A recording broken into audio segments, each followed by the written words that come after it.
मुझे नया सिवान चाहिए, मुझे गोरखपुर की तरह सिवान चाहिए। गोरखपुर भ्रष्टाचार मुक्त है, भय मुक्त है, तो मुझे गोरखपुर की तरह सिवान चाहिए, ना कि सिवान जैसा था वैसा चाहिए। ना स्टेडियम है, ना हॉस्पिटल है, ना नेता ईमानदार हो जाए तो देश और जिला बदल जाए। अभी नेता ईमानदार हो तो ऑडियंस का दिल खुश हो जाए। मैंने 3 घंटा ऑडियंस भूल जाती है कि हम कहाँ हैं, कौन टेंशन में है। अपराध वाला सिवान कि दिन में ही हत्या हो जाए, रात की इंतजार कौन करे। वही सिवान जिसमें 5,000 बिना लिए रसीद नहीं कटता है। वही सिवान जो चलते हैं तो आज भी पता चलता है कि रात में अंधेरे चले तो मुखड़िए गिर जाए। वही सिवान। सिवान की समस्त जनता को दिल से प्रणाम। पद यात्रा कर रहे हैं, लोगों से मिल रहे हैं। हम तो कोई बड़ा नेता है नहीं कि कहीं एक जगह सभा लगा दे और गांव भर के जनता को बुला के संबोधित कर दे। वैसे हमको अच्छा लगता है कि हम अपनी सभा दरवाजे दरवाजे लगाएं, हम खुद जाएं दरवाजे पे और लोगों से अपील करें कि हमें वोट दीजिए। हम सिवान का सर्वांगीण विकास का जो हम काम कर रहे हैं, जनता के बीच जा रहे हैं, अपनी बातों को रख रहे हैं। मुझे जो काम हम किए हैं उसको बताने से पहले ही जनता के तरफ से, चाहे हमारे अपने जो मुझे चाहते हैं उनके तरफ से रिपोर्ट आ रहा है कि नहीं अच्छा काम किए हैं, इसे आदमी को सांसद बनना चाहिए। जीवन जी, देखा जा रहा है कि एक से एक बड़े बड़े लीडर आ रहे हैं चुनावी फील्ड में, काफी एक्सपीरियंस वाले हैं। किस तरह से लड़ाई रहेगी सबके सामने आपकी? उन नेताओं से ये कहना जरूर हम चाहेंगे कि हमारे पीछे भी हमारे बड़े बड़े नेता हैं जिनका नाम है ब्रजेश मुखिया जी, हमारे ओम प्रकाश यादव मुखिया जी। ऐसे लोगों का आशीर्वाद और स्नेह के बीच हम चुनाव लड़ रहे हैं। ऐसा अकेले नहीं हैं हम। लोग ये सोच रहे हैं कि हम बड़े नेता हैं तो ये भ्रम में है। सिवान की जनता हमारे साथ है, सिवान के प्रतिष्ठित प्रतिनिधि लोग हमारे साथ है। बाकी तो सिवान को पता ही है कि बाकी कौन नेता क्या किया है और हम क्या किए हैं। एक सिवान में हेलीकॉप्टर उतरा था, लोग कह रहे हैं कि धूरा धूरा हो गया, क्या कहेंगे बाकी सारे लोग? हमारा तो भीड़ देख के तो बढ़िया बढ़िया लोग का धूरा हो गया है। अब हम क्या बताएं मीडिया में आपको। आए हाथ कंगन को आरसी का, पढ़े लिखे को फारसी का, नेट पर डालिए कट दे, देखिए जीवन यादव का नॉमिनेशन 2022, कट दे डालिए नॉमिनेशन 2024। दोनों का भीड़ देख लीजिए, अब बाकी लोग का भीड़ देख लीजिए। पीछे तो नहीं, ध्यान से देखिएगा।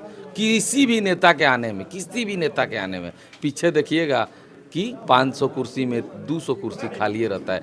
जहाँ कुर्सी लगता है, जीवन यादव का जब नॉमिनेशन हुआ है, जब होगा, कभी कुर्सी देखने को नहीं मिलेगा, क्योंकि मुझे पता है कि कुर्सी चकनाचूर हो जाएगा। तो कुर्सी रखने वाले और कुर्सी नहीं रखने वाले में अंतर यही है कि भीड़ जिसके पास होगी वो कुर्सी रखेगा। सिवान में मैं देख रहा हूँ कि जितने भी नेता आ रहे हैं, पक्ष पे विपक्ष पे कटाक्ष कर रहे हैं, मुद्दों की राजनीति नहीं हो रही है, मगर आप बहुत सारे वादे कर रहे हैं। वादे नहीं कर रहे हैं, बहुत सारे काम किए हैं। हॉस्पिटल बनाने के लिए बोले हैं मल्टी सिटी, तो मेरा खुद का हॉस्पिटल साप्ताहिक चल रहा है कि नहीं? छोटा चल रहा है, उसको बड़ा कर देना है। विश्वविद्यालय की बात करते हैं, शिक्षा पर मेहनत कर रहे हैं कि नहीं? बच्चा जो पढ़ने के इच्छुक है, पढ़ाने के लिए व्यवस्था दे रहे हैं। जो मुझसे बन पढ़ कर रहे हैं, तो सरकारी व्यवस्था से मुझे खोलने में क्या परहेज होगा? मैं तो चाहूँगा कि सिवान में एक यूनिवर्सिटी खुले, जिससे मैं खुद पोस्ट ग्रेजुएट हूँ। लोग क्यों नहीं मुद्दों पे बात कर रहे हैं? किसी के पास मुद्दा होगा तब ना। जिसको एमपी का फुल फॉर्म नहीं पता है, किसी को ही नहीं पता है कि मेरा मैनिफेस्टो जारी कब करना चाहिए, चुनाव से पहले करना चाहिए कि चुनाव के बाद करना चाहिए। किसी कैंडिडेट को ये नहीं पता है कि जिला की बात करना चाहिए, संविधान की बात नहीं करना चाहिए, देश की बात बाद में न कीजिएगा, पहले घर की बात कीजिए। पहले सुने है कहा, पहले आत्मा तब परमात्मा। भूख लगेला तो पहले भोजन कही जाला कि मंदिर में जाइएला। बात समझ रहे हैं ना? तो एक तरह से देख लीजिए, कहने का मतलब ये है कि नेता अभिनेता सेवक, नेता ईमानदार हो जाए तो देश और जिला बदल जाए। अभी नेता ईमानदार हो तो ऑडियंस का दिल खुश हो जाए। मैंने 3 घंटा ऑडियंस भूल जाती है कि हम कहाँ हैं, कौन टेंशन में है। और सेवक सेवा करता है तो जनता के बीच जाके तो वो लगता है कि सेवा कर रहा है। सेवा का 2 रूप होता है, एक करना और एक दिखाना। मैं किया हूं कि दिखाया हूं, ये जनता को पता है। कौन करने की बात कर रहा है, ये भी जनता को पता है। जीवन जी, देखा जा रहा है कि आप कहीं भी जा रहे हैं तो भव्य तरीके से आपका स्वागत किया जा रहा है, और ये कहीं विपक्षियों के ऊपर बहुत ही बड़ा सवाल ऊपर उठ रहा है, लेकिन आपको एक युवा है और युवाओं का काफी क्रेज आपके ऊपर देखा जा रहा है। अब भव्य स्वागत तो हम नहीं समझते। हम इतना जानते हैं कि जो लोग मुझसे मिलते हैं, जितने लोग मिलते हैं, वो मुझे प्रेम करते हैं, मेरे अपने हैं।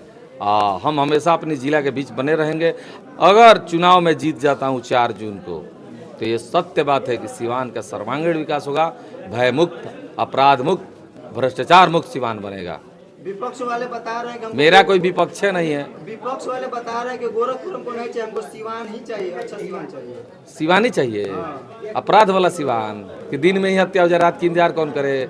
वही सिवान जिसमें 5,000 बिना लिए रसीद नहीं कटता है, वही सिवान जो चलते हैं तो आज भी पता चलता है कि रात में अंधेरे चले तो मुखड़िए गिर जाए, वही सिवान जहाँ थाना में जाइए सिपाही अगर मोटरसाइकिल पकड़ लेता है तो विधायक जी फोन करते हैं तो उनकी नहीं सुनता, वही सिवान चाहिए, वही सिवान चाहिए कि दिने दहाड़ पगली काट लेता है सब। सीएसपी का पैसा लेके जाइए तो 2 गोली पहना देगा और पैसा छीन लेगा, वही सिवान चाहिए कि मोटरसाइकिल छीना जाएगा, वही सिवान चाहिए कि दिन दहाड़े बच्चा जा रहा है और उसका एक्सीडेंट हो जा रहा है और लोग वहीं चटपटा रहा है, उठाने वाला कोई नहीं मिल रहा है, वही सिवान चाहिए। हॉस्पिटल जा रहा है तो इलाज के बगैर मर जा रहा है, वही सिवान चाहिए कि जहाँ आदमी जाए पैर टूट जाए और उसका बैंडेज करके घर भेज दो, वही सिवान चाहिए। उसमें रड डालने की जरूरत नहीं है, मरना है मरने दो, मेरे बाप का कहा जाता है।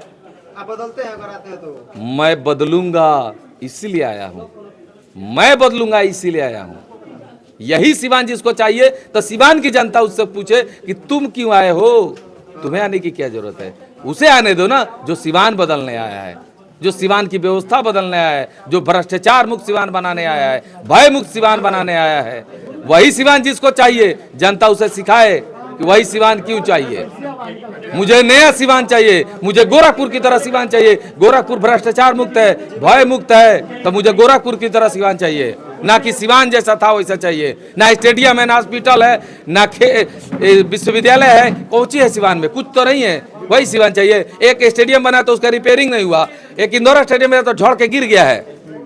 स्कूल कॉलेज चल रहा है तो 9 साल में 8 साल में भी ग्रेजुएट बच्चे हो रहे हैं, वही सिवान चाहिए। क्या हमारे भविष्य वाले जो बच्चे भविष्य बनाने के लिए पढ़ते हैं वो 8 साल में ग्रेजुएट होंगे तो नौकरी कब करेंगे जी?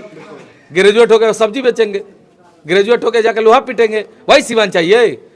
उन नेताओं को बताइए जाके कि वही सिवान नहीं चाहिए मुझे नया सिवान चाहिए, गोरखपुर की तरह सिवान चाहिए, भय मुक्त और भ्रष्टाचार मुक्त सिवान चाहिए।